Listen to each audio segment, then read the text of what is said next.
Okay, guys, for our next set of notes, we're going to start talking about special right triangles. We have two different kinds. The first one that we're going to talk about is your 45, 45, 90.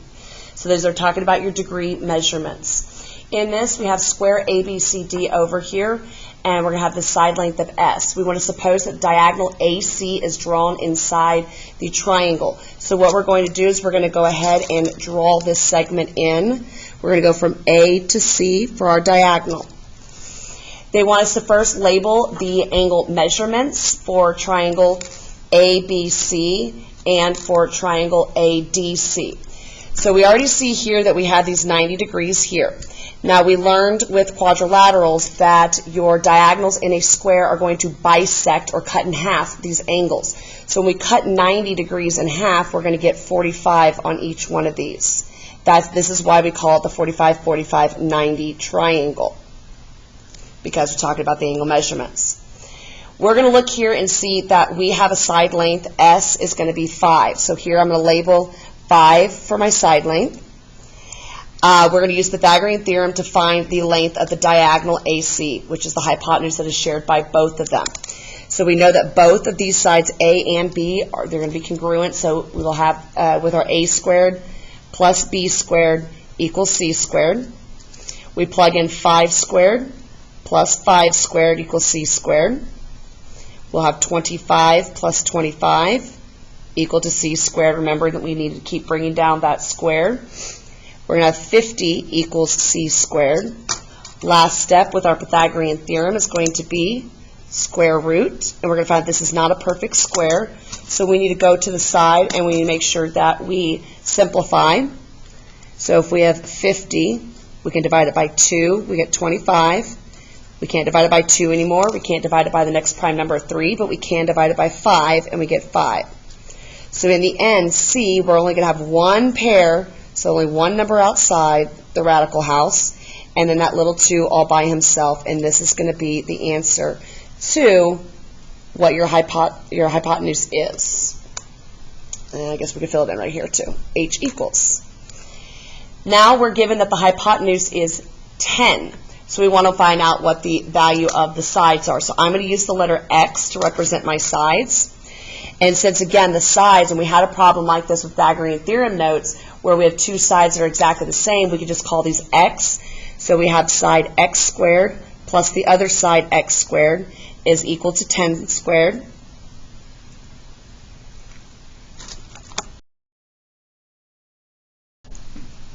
So we talked about how we have these two x's that both have the same exponent, so we can combine them together. We have a total of 2x squared. And the 10 squared is going to give us that 100. We need to get rid of the coefficient of 2 first, so we'll divide both sides by 2. And we're going to get x squared is equal to 50.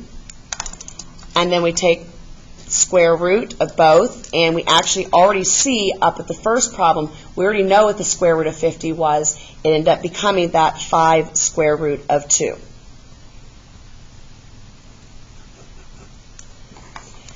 In your 45, 45, 90 triangle, the hypotenuse is always going to be the square root times, square root of 2 times as long as each leg. So we have letters to represent these. Our sides we use with the special right triangles, we use the letter A. So if the sides are A and A, all we're doing is taking square root of 2 times as long as each leg. So if the leg is A, we're just going to multiply it by the square root of 2. So this is the pattern to see with your 45, 45, 90 triangle that we will be using. When we look at the first problem here, okay, I see here that we've got my two 45s. So I like to label A, and across the hypotenuse is A square root of 2. That way I have these and I can look at what do I have. Well, I have that A is equal to 5. So that means that AB is also going to be 5. Now with our with AC, we know that AC is A square root of 2. Well, we know that A is 5. So if A equals 5, we're just going to take that A out and substitute the 5 in. So we have 5 square root of 2. So when you're given the legs of a 45, 45, 90 as a whole number, your hypotenuse, you just simply put a square root of 2 after it. And then there's your hypotenuse. On the next one, we're going to see what happens if we have a whole number in the hypotenuse already. So we're going to find AB and BC. Well, AB is equal to BC because we have a 45, 45, 90 triangle. So this is A, and A square root of 2. So we have to solve for A. And to do that, we just simply set these up equal to each other. So we're going to take the A square root of 2 is equal to 4. To solve for A, we need to divide both sides by that square root of 2. To get A by itself, these will cancel. When we divide, we wind up having that radical in denominator, which we said was a no-no, so we have to rationalize. You can either do the shove it and leave it, or you can do the multiply both the top and the bottom by the square root of 2. I prefer the shove it and leave it.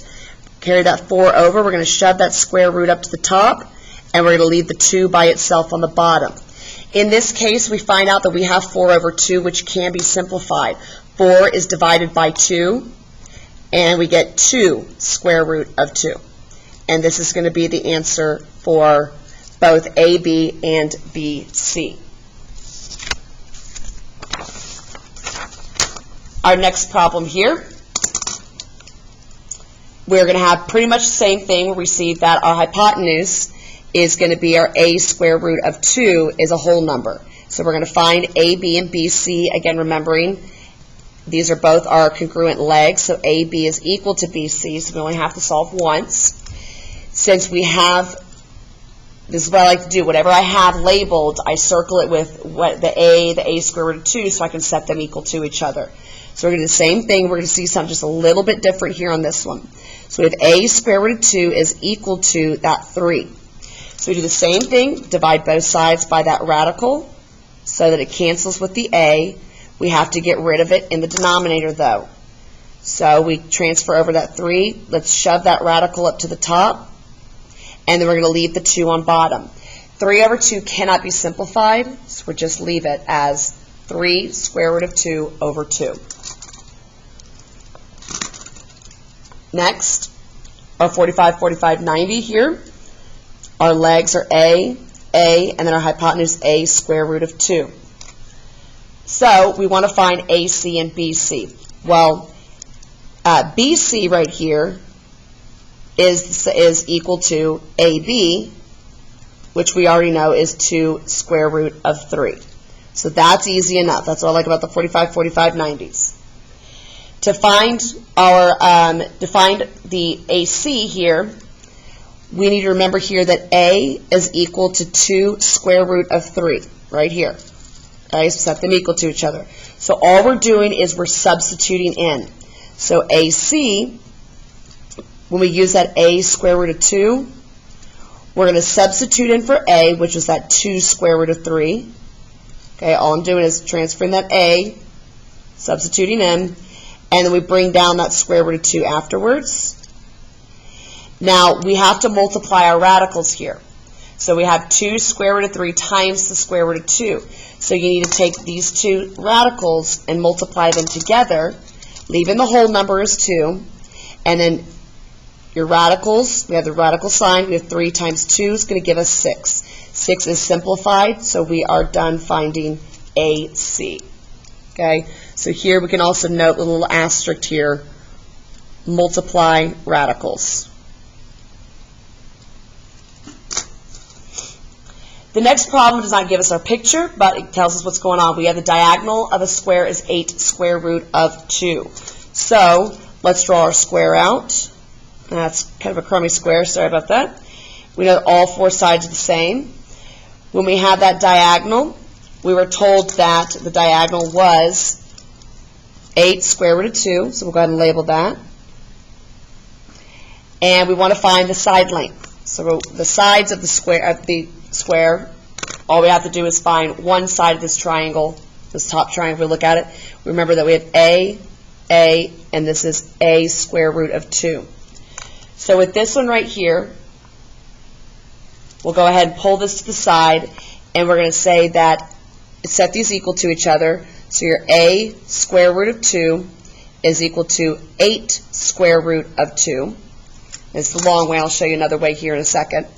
We divide both sides by the square root of 2, and they actually end up canceling on both sides, so a is going to be equal to 8, your side length. Now another way you can look at it is here we have 8 square root of 2, a square root of 2. Since the radical is exactly the same, a is that whole number in front, so a is just going to be equal right here. So if you have a hypotenuse that is a whole number square root of 2 and a 45, 45, 90, you just need the whole number. That's your side automatically.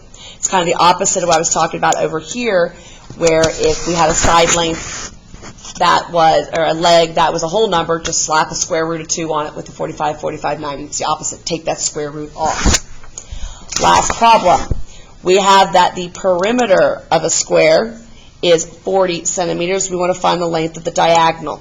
So here, if we have our square drawn out, we want to find that diagonal.